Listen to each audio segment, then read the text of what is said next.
Om Dhyanatimirandhasya Jnanam Jana Shalakaya Chakshuram Militam Yena Tasmai Shri Gurave Namaha.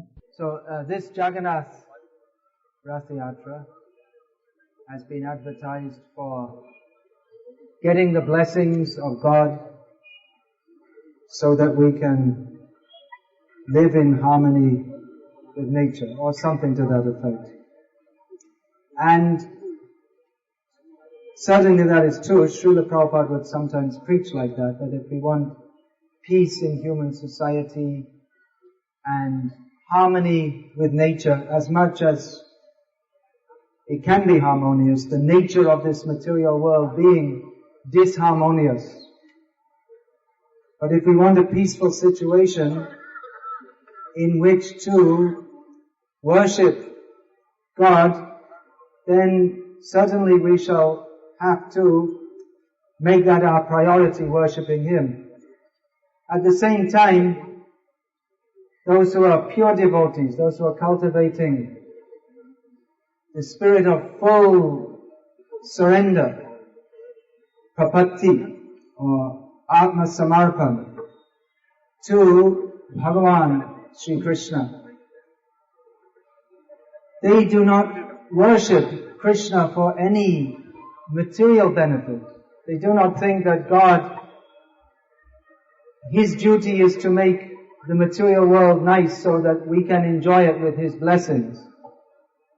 But rather they worship Him for His pleasure only. Srila Rupa Goswami Prabhupada has taught us, Anyabhilashita shunyam jnana kama dhanavritam anukulina krishna nushilanam bhaktiruttama. That uttama bhakti is not mixed with any desires for being happy in this material world, or even for escaping from this material world, but is executed for His pleasure only.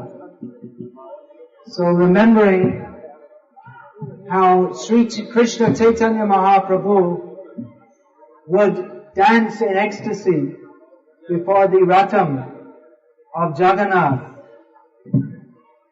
dancing for His pleasure, calling out Manima, Manima, O great personality Jagannath.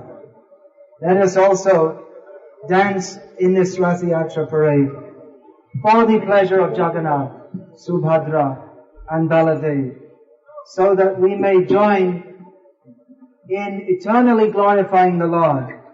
That is our duty as jivas, not to see Him as the supplier of our illusory happiness in this temporary material world, but rather that we are meant for His pleasure only. Jai Jagannath, Jai Baladev, Jai Subhadra, Hare Krishna.